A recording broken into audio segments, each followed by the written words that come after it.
out there. They just don't want to use it because that's how they make their There's a money. cure for cancer too. I've heard that. I've heard that. I'm not. You know that there was a bunch of doctors that bought fields and fields of this plant growing in India that can help cure cancer. And they bought it and they set the whole thing on fire just because if they gave out the cure for cancer, thousands of doctors would lose their jobs.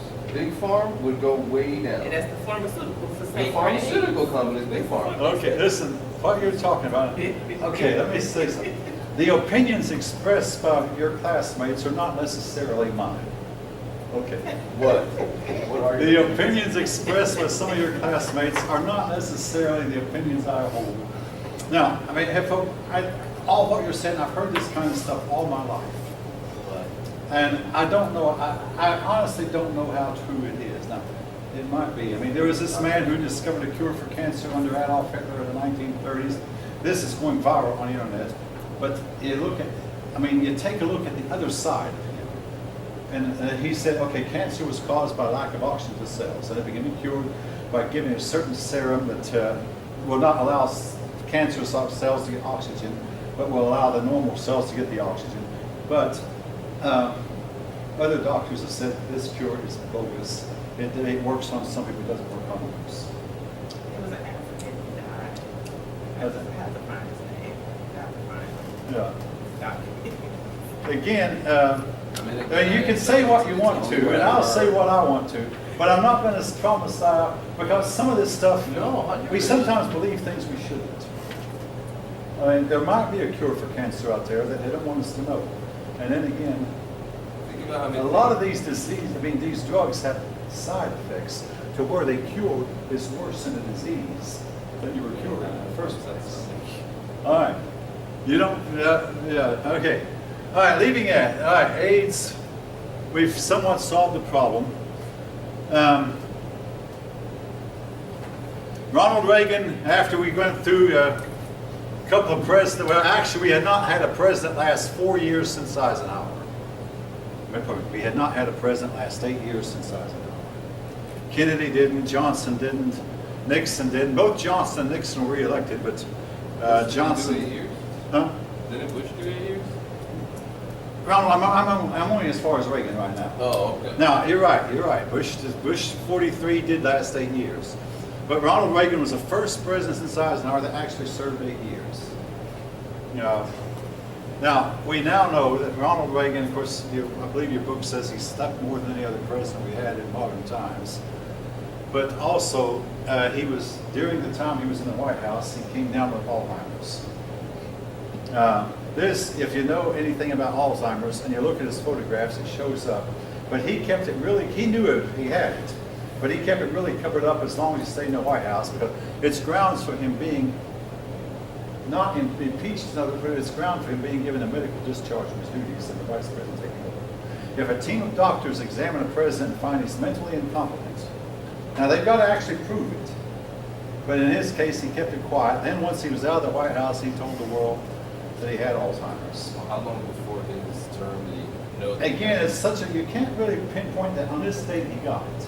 It's a gradual thing.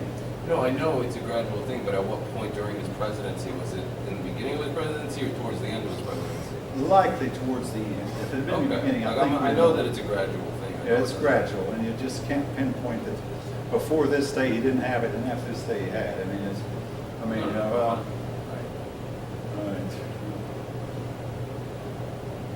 right. Anyway, but he came down with Alzheimer's, which eventually killed him. When he left office, he turned it over to his vice president, George Bush 41. George Bush 41 was popular after he got us involved in a war in the Middle East. And it was our first war since Vietnam. We went into Iraq. Okay, Bush 41 got us involved in the war with Iraq. Now, it was popular, and here's the reason, the thing about the war with Iraq. All right, now, folks, this is still a hot issue. And you might disagree with what I'm about to say. But we went to war with Iraq on the grounds that he had weapons of mass destruction. Yeah, oil. He had oil, that's true, but he had weapons. And also, well, the other reason, he took over Kuwait on August 2nd, 1990. And I remember the day I was coming home from Lockheed. I was working and I got home off work at 12:15, and at 12:30 I heard the news. Saddam Hussein has invaded Kuwait. He annexed Kuwait. Well, the whole world came down on it. All the, you might say this, well, Russia didn't join in, and China, but they did not protest. The United States led the way. A coalition included Great Britain and France and Norway and Sweden and Denmark and Italy and Spain, a big coalition of the nations of the world. And they went into Iraq and forced Saddam Hussein out of Kuwait. Now, here's the catch-22. The word got out that we did not find the weapons of mass destruction. Now, I want to elaborate on it, because I had a pupil disagree with me in front of the whole class, and you're welcome to do that too. Eventually, the New York Times published an article that we did find the weapons of mass destruction, and 600 American servicemen were hurt by them, and those servicemen could not collect benefits because you can't collect benefits for something that doesn't exist. You can't be hurt for something that doesn't exist. So they could, even though they were injured, they could not collect benefits because the weapons did not exist. Well, yes, they did.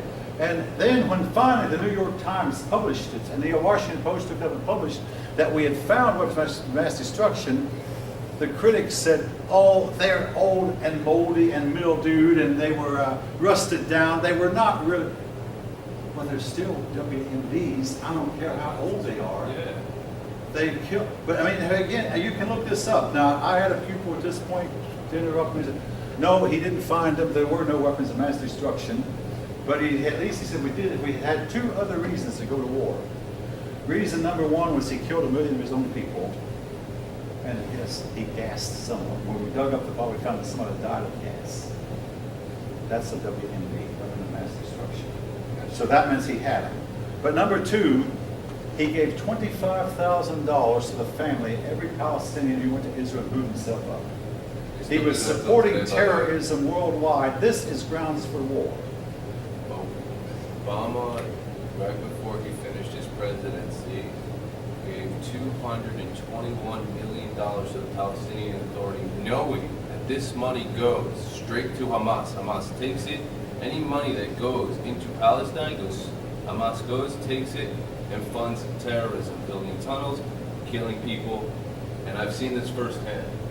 If you go through the Armenian shuk, the Armenian market in Jerusalem, you buy things there, they scam tourists all the time. I've heard it. And He that also money gave goes to Hamas. millions of dollars to Iran, who is definitely our enemy. He made peace with Cuba, and Cuba turned on our ambassadors and sent some kind of sound waves into our ambassadors as they destroyed their brains.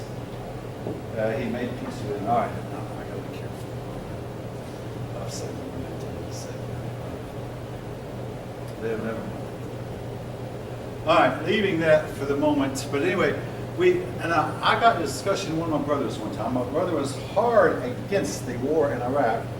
I said, Jim, if we had 1,000 reasons lined up why we should go to war, and 999 of them turned out to be false, but we had one reason, we still should have gone to war. He was trying to tell us, he lied, Bush lied to the American people, and I've heard people calling and talking, Bush lied about the weapons of mass destruction. No, he didn't. He hadn't. But also, he was supporting terrorism worldwide. So I said, if he was supporting terrorism worldwide, that was reason enough for us to go to war and eventually take him out. Now, we didn't take him out at first because we thought that his own people would. We did not know the Iraqi people. Now, eventually, the son, George Bush the son, went in and took him out, took Saddam Hussein out. But now, I had a young girl ask me at a college class, have things been better in Iraq since Saddam Hussein was killed? And I had to answer truthfully, no, things are worse. It's the only answer I could give. It's true. It's true. I mean, here's the thing about a dictator like that. He might have killed 1 million of his own people, but while he was around, there was no ISIS.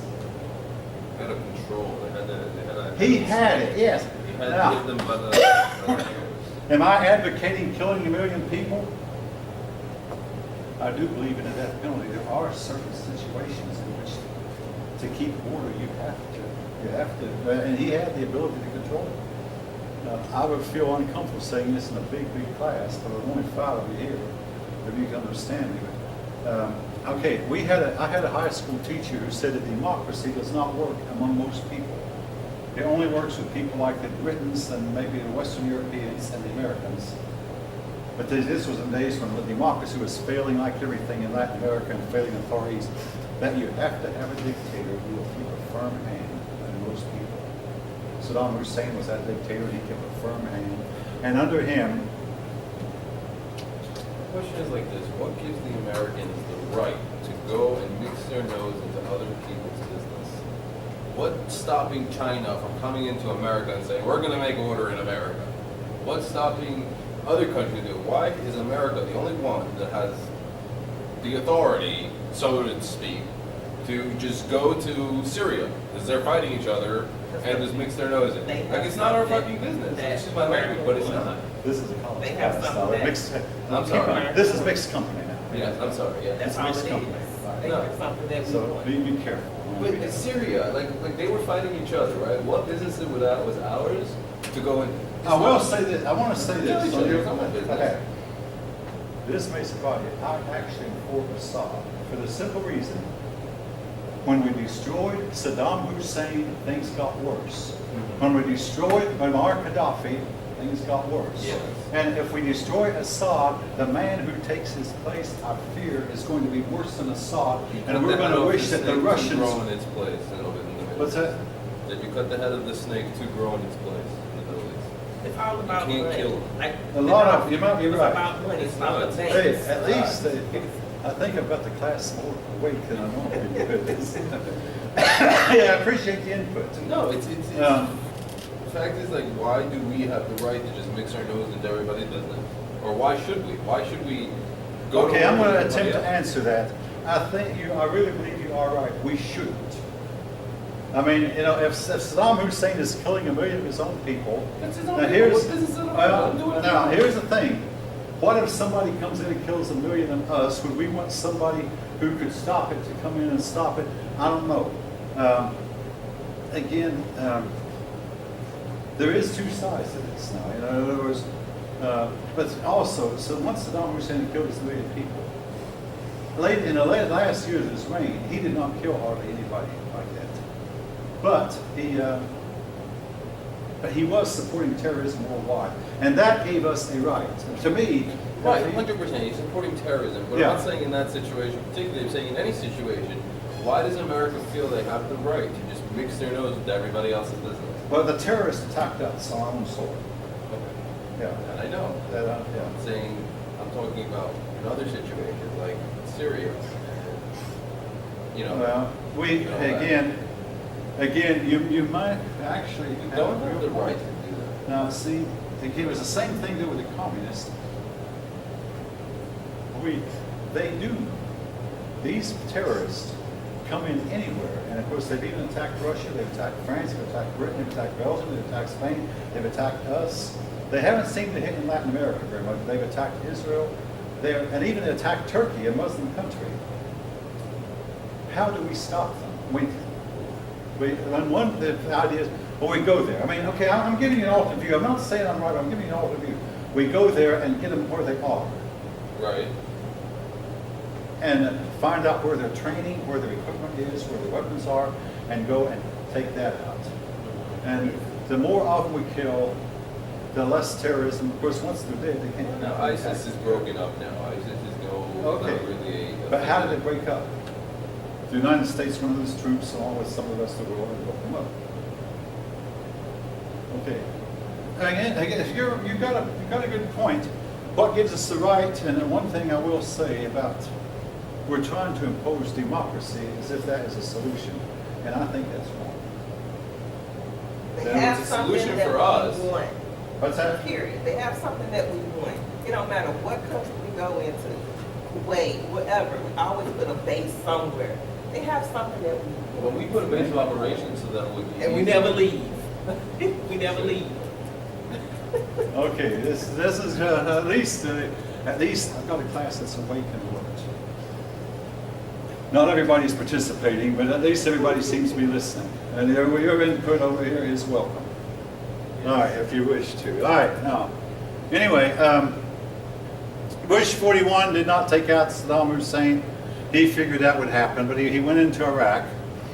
The next president was Bill Clinton. We had a little bit of respite from Iraq. Bill Clinton was a Democrat. Bill Clinton, under him, the country enjoyed prosperity, and your book will state he ran the country like a Republican. That's partisan politics, make the most of it. He was a Democrat, but he ran the economy the way a Republican normally would, and the country prospered. Take that for whatever you will. You don't like it? I don't like Clinton, yeah. Okay, anyway. He He ended welfare from Washington State, and he turned welfare over to the states. So the federal government does not give welfare anymore. If you get Now,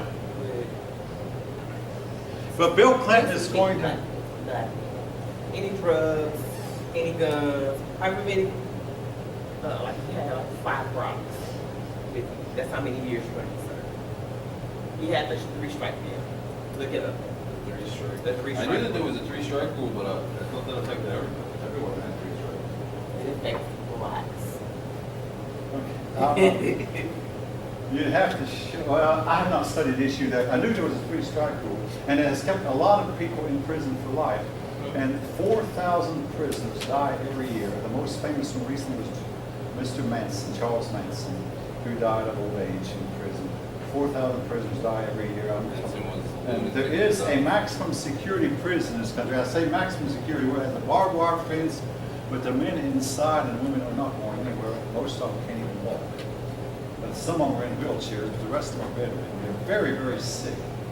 But the courts have ruled that the government has to keep them up with medical care. And that's why the government's releasing, like they released Lynette Fromm, who pointed a gun at Gerald Ford. Why did they release her? Before she got old. They released O.J. Simpson. Why did they release him? Before he got old. Otherwise, the government has to spend millions of dollars taking care of you. So the idea is get these people up, before they start really getting sick, get them out of the system so that we're going to take If you care get of them. arrested right now just for something minor, you go to the hospital, you can say, my jaw hurt, my teeth hurt, they gotta take care of it. That's the rules. That's the rule. So they got, they turned O.J. Simpson loose recently. They turned Lynette Fromm, who most of you remember, she pointed a gun at Gerald Ford. But the Secret Service grabbed the gun and they say Gerald Ford turned white. But the Secret Service, after they grabbed her gun and pointed it away, they said, turned to him and said, okay, it's okay, Mr. President, we got the situation under control. That night, Gerald Ford really wanted to be with his family and didn't want to make much of people. Gerald Ford had a couple of guns pointed at him. Ronald Reagan was actually hit with a bullet today. It's hard to get to the president. But anyway, leaving that for the moment. Bill Clinton. Now, all right, something you must say when you talk about Bill Clinton. Bill Clinton will be remembered more for his affairs than for the prosperity the country had during his time in office. The most famous of his affairs was Monica Lewinsky, but also there was Paula Jones, and I've forgotten a bunch. Some of you might can name more names than I can.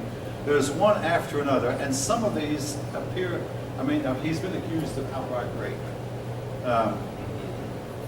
See this, and there's some of the women, and this is something that, well, Donald Trump is not perfect, but the woman who accused Donald Trump recently at least said it was consensual. Well, there are videos of these women that clearly state that he raped them, said that if you do not sue him, you'll get fired, or, he kind of blackmailed them at the same time. Who's that? Clinton. Clinton? Oh, yeah, Clinton. But anyway, and of course, again, he was governor of Arkansas and then president of the United States, and the women a lot of time were intimidated by him. Of course, in the case of Monica Lewinsky, she believed that he was going to divorce his wife and marry her, with nothing could be farther from the truth. Now, I called Hillary Clinton his wife. that relationship does not fit my definition of marriage. To each his own, to each her own. They're married by the eyes of God, essentially. Because they They're could married technically on get paper. married in a, you know, All right. in the breeze and everything, so in the eyes of God, they're married. Okay.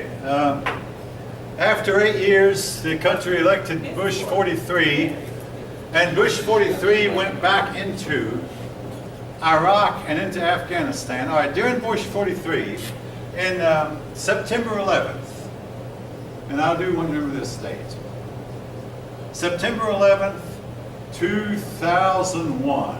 I remember the day. Yes, I remember that was the day the towers fell. I was there in New York. I was actually supposed to be heading from upstate New York to Brooklyn, passing through right under the towers that day, and my grandma called. I my saw mom. the towers fall because I was having a pool house, and they had the TV on, and the towers kept falling. I was at I went to Lockheed first, and I was really, you know, I mean, I didn't sleep the night before. I mean, you don't sleep before one of these things. And I was doing my job at Lockheed when somebody came in and said, "Hey, I just heard both the White House and the Pentagon are on fire." That was not altogether accurate. But we tried to look it up, and something else. The stock market did not open. And I was dabbling in the market, and hey, well, I thought, somebody just didn't report to work who should have reported to work at the stock market. Just nobody's there to put it online, but the stock market did not open. Then I went outside because it was time for me to go to the doctor, and I heard two men talk. One said, "I'm going to stay right here in case the Lockheed had a bomb shelter. I want to stay right here in case there's another attack." Then I went out and I turned the radio on, and that's all they talked about.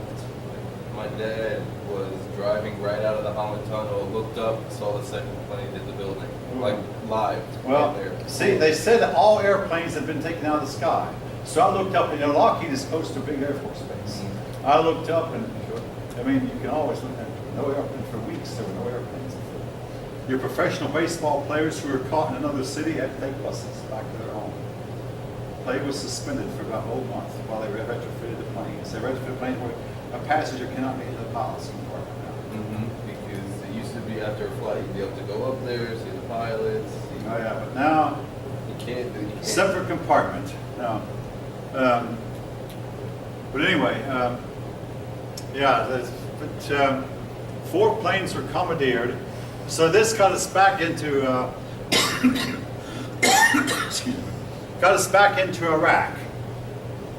Again, we made the attack.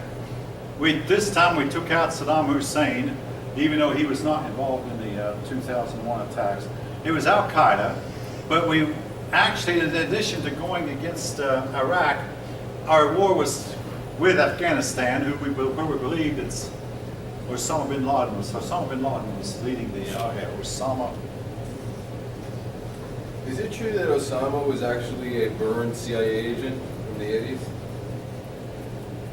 This story has been told, and it's difficult to prove. That's what I'm saying. I heard So that Osama bin Laden was our friend at one time. he was actually a CIA agent, American born. I did not know he was American born. I mean, I knew he was a member of a rich Arabian family. I heard he was a CIA agent. No, I mean, okay, I'm going to say this, man. I just CIA made a friend. remark to me that we're all, that's mixed company. It is mixed company. We're all adults. There is a story that Osama bin Laden had sex with an American girl who made fun of his lack of ability to perform. And that's what really ticked him off. I've heard that. Yes, and I've also heard that he was upset because the United States Army does take in black Christian women. And I'm not, the United States Army is the strongest in the world. But he objected to having black Christian women on Arab soil, especially in the uniform of a soldier. And also he objected that we had Christian chaplains. Now, maybe you don't send men into combat without allowing them to see a chaplain first if they want to. Every officer knows that men fight better after they've visited a chaplain.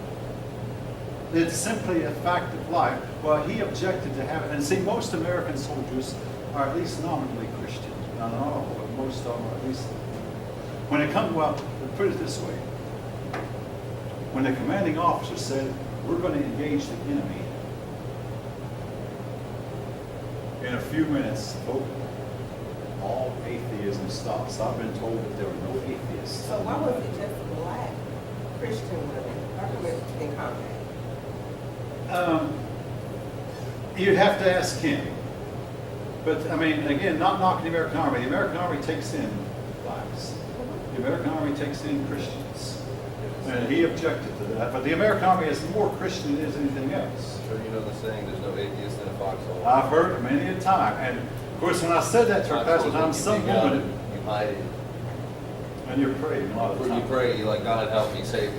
No. But I've heard that even among women, when a woman is about to have a baby, there are no atheists among women about to have a baby. I mean, I heard that. They all Saying, start please praying, God, God, please. help me get through this Yeah. alive. Oh, yes.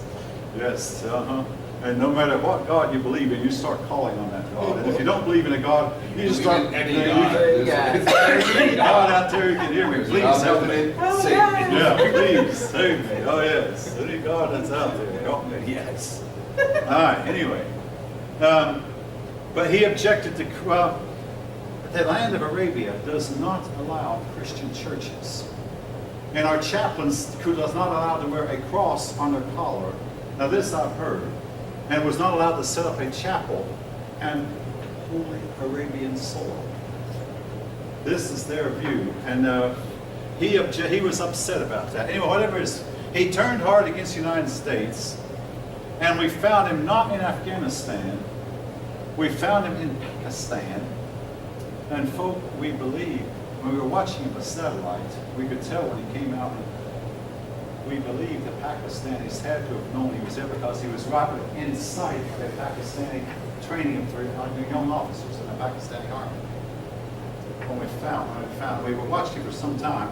It was said that when some Pakistani kids would be playing with the ball, and if the ball got kicked over the fence, they would not let the kid in to get the ball. They'd say, oh, here's you another ball, take this ball. But they wouldn't even let the kid in to retrieve the ball. Nobody was allowed in that combat. But he was there. And in the meantime, we had a diagram, and we trained our troops. You know, we built a replica of the compound where we knew he was, because we knew what it was like inside and out, so that our troops would recognize when he got in. And we sent our Navy SEALs in to get him, and they took him out, supposedly. Now, there are rumors that nobody ever saw the body. They all died in a mysterious What's that? accident. Well, most of them died in a Most of them died in a mysterious accident. Mysterious accident a week later. Yes, in a helicopter crash. They were all from this helicopter crash and sent in this helicopter and sent into combat. Yeah. Yeah, they were sent somewhere. They were sent somewhere and they would die in a helicopter crash. Reminds me of the death of President Kennedy, where people died who knew something about it. It's like, that's the world of politics, though. If you know something Well, they don't want you to know, they're going to kill you off one way or another. Let me tell you now, on a personal note, I have a nephew, son of one of my sisters. And this nephew said to my sister one day, his mother said, Mom, if I ever tell you what I'm doing, I'll have to. That sounds frightening, that's what he said. I could name the nephew if I wanted to. And both all my children heard it. What's he doing? I don't know if I even want to know. I don't know if I want to know. Yeah. But there are stories out there about things that go on that's scary beyond description. All right. Anyway, this has been, I mean, you know, I'm not feeling all that great. I was kind of dreading this class. This is the most fun class I've been on. Not that I agree with everything that's been said, but. All right, anyway. Now, we got involved, and I want to say this about the war in Afghanistan and Iraq. It's a war we got into, and we're still there. We got in there in 2001, and this is 2018. World War I did not last that long. World War II did not last that long. The Civil War did not last that long. The Revolutionary War did not last that long. The Vietnam War did not last that long. The Indian War is now dead. The Indian Wars did last a couple hundred years. Well, I'm talking about World War I, World War II, Vietnam, and Korea put together is almost 17 years. Yeah, in the end. we simply can't get out of them, folks. We're in.